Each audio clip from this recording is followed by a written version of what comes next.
একেবারে অন্যরকম বলা যায় যে 24-এর যে অভ্যুত্থান এবং জুলাইয়ের যে বিপ্লব, সেই বিপ্লবের পরে সবচেয়ে বড় যে গ্যাদারিংটা হতে যাচ্ছে, যেটা ধারণা করা হয়েছিল প্রায় 1.5 থেকে 2.5 লাখ।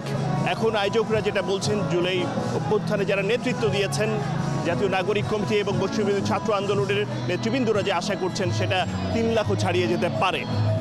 সেজন্য বোঝাই যাচ্ছে যে আসলে পরিস্থিতিটা কতটা উৎসাহ উদ্দীপনা দেখা যাচ্ছে। আমরা দেখতে পাচ্ছি যে লাল সবুজের পতাকা মাথায় নিয়ে, হাতে পতাকা নিয়ে অল্প বয়স থেকে শুরু করে বৃদ্ধ নানা শ্রেণী পেশার মানুষকে আমরা উপস্থিত হতে দেখেছি। আমাদের এই শহীদ মিনারে সকাল থেকেই কভারেজ করেছেন আমাদের সহকর্মী মাজহারুল হক মুহাজির। আপনি আসলে কি পরিস্থিতি দেখেছেন সকাল থেকে, কতটা আগ্রহ দেখেছেন? আপনি জানেন যে আজকের যে আয়োজন মার্চ ফর ইউনিটি, যে নামটা দিয়েছে বৈষম্য বিরোধী আন্দোলন, এই নামের মধ্যেই কিন্তু আসলে তাদের যে সংগঠিত হওয়ার যে প্রয়াস, সেটা আমরা দেখতে পাচ্ছি সকাল থেকে খণ্ড খণ্ড মিছিল নিয়ে সারা দেশ থেকে আগত বিভিন্ন পর্যায়ের নেতাকর্মীরা বৈষম্য বিরোধী ছাত্র আন্দোলনের তারা এসেছেন। কিন্তু এখন আমরা দেখতে পাচ্ছি মূলত 2টার পর থেকেই, যেহেতু তাদের প্রোগ্রাম 3টায়, সেই কারণে 2টা থেকেই তারা এখন সংঘবদ্ধ হচ্ছেন এবং বলা যায় যে তাদের আনুষ্ঠানিকতা একেবারে শুরু হয়ে গেছে।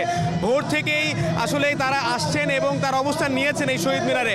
আমি অনেকের সঙ্গে কথা বলেছি, বিশেষ করে এখানে আজকে যারা মূল আকর্ষণ, শহীদ পরিবারের সদস্যরা এখানে আসছেন এবং তাদের আসলে যে কণ্ঠ, তাদের কণ্ঠে কিন্তু একটা আওয়াজই আসছে যে তারা এমন একটা সংবিধান চায় যে সংবিধানে আসলে সবাই থাকবে। এখানে এমন কোনো লেজুর ভিত্তিক সংবিধান হবে না যে জায়গায় ক্ষমতাসীনরাই সবসময় সংবিধান পরিবর্তন করবে। তারা এমন সংবিধান চায় যেখানে সে স্বতঃস্ফূর্তভাবে ভোট দিতে পারবে। আমি এমন একজনের সঙ্গে কথা বলেছি, তিনি 17 বছর ভোট দিতে পারেন নাই। এমন ছিল অবস্থা রাত দিন। সেই সঙ্গে যে কথাটা সবচেয়ে বেশি আওয়াজ আসছিল সেটা হচ্ছে যে শেখ হাসিনা অর্থাৎ গেল সরকার যারা বাংলাদেশের এই স্বাধীন ভূখণ্ডে ছাত্র জনতার উপর নির্বিচার গুলি চালিয়েছে, তাদের যে হত্যা করা হয়েছে সেই হত্যার বিচারের দাবি তারা তুলেছেন। একই সঙ্গে আপনাকে আরও কিছু বিষয় জানিয়ে দিই, কেননা এখানে আমরা অনেক বেশি লোকসমাগম দেখতে পাচ্ছি এবং সেই সঙ্গে যে বিষয়টা দেখা যাচ্ছে সেটা হচ্ছে আইনশৃঙ্খলা বাহিনীর উপস্থিতি। আপনি জানেন যে এই প্রোগ্রামটায় যেহেতু ব্যাপক সমাগম হবে, সেই প্রোগ্রামকে কেন্দ্র করে চতুর্পাশে প্রায় 5 শতাধিক পুলিশ সদস্য মোতায়েন করা হয়েছে এবং 5টা স্পেশাল পুলিশের স্পেশাল টিম কাজ করছে, যারা এই 5 শতাধিক পুলিশ সদস্যকে নিয়ন্ত্রণে কাজ করছে। এই পরিস্থিতিকে, বিশেষ করে আজকের এই অনুষ্ঠানকে কেন্দ্র করে আমরা দেখেছি যে এক রকমের প্রাথমিক ব্যারিকেড দেওয়া হয়েছে। মূল মঞ্চ যেখানে করা হয়েছে সেই মঞ্চের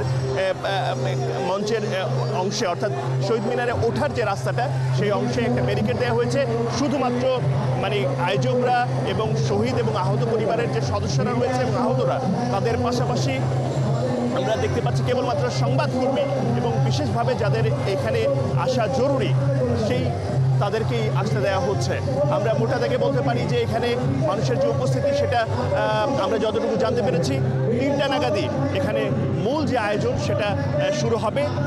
খুব বেশি দেরি হওয়ার কথা নয়। এবং আমাদেরকে আরেকটা বিষয় আয়োজকরা জানিয়েছেন, এখনও অনেকেই যারা বিভিন্ন স্থান থেকে রওনা হয়েছিলেন বিভিন্ন জেলায়, তারা আমাদেরকে বলেছেন সারা বাংলাদেশ থেকেই এখানে উপস্থিত হচ্ছেন ছাত্র নাগরিকরা। তো তারা অনেকেই এখন সাভার, কেউ বা যাত্রাবাড়ি, এরকম নানা পথে তারা আছেন। তারা হয়তো 3টারও কিছুক্ষণ আগে পৌঁছে যাবেন। তবে একটা বিষয় বলেছেন যে প্রাথমিকভাবে তাদের আরও বেশি উপস্থিতির প্রত্যাশা ছিল, কিন্তু যেহেতু ঘোষণাপত্রের ব্যাপারটা গতকাল রাতে একটা ডিসকাশন হয়েছে, আলোচনা হয়েছে এবং শেষমেশ যখন সরকারের পক্ষ থেকে অন্তর্বর্তী সরকার জাতীয় ঐক্যমতের ভিত্তিতে এই ঘোষণাপত্র দিতে চান, তখন এই বৈষম্য ছাত্র আন্দোলন এবং নাগরিক কমিটি জরুরি মিটিং করার পরে এই সিদ্ধান্তে পৌঁছান যে এটা তারা আপাতত মার্চ ফর ইউনিটি, অর্থাৎ সবাই মিলে এক হবেন 5 আগস্টের পরে, যেটা হচ্ছে সবচেয়ে বড় একটা জায়গা, সেই জায়গায় তারা এক হয়ে তারা বিচারের দাবি করবেন। যারা হত্যাকাণ্ড চালিয়েছে তাদের সবার যেন বিচার হয়।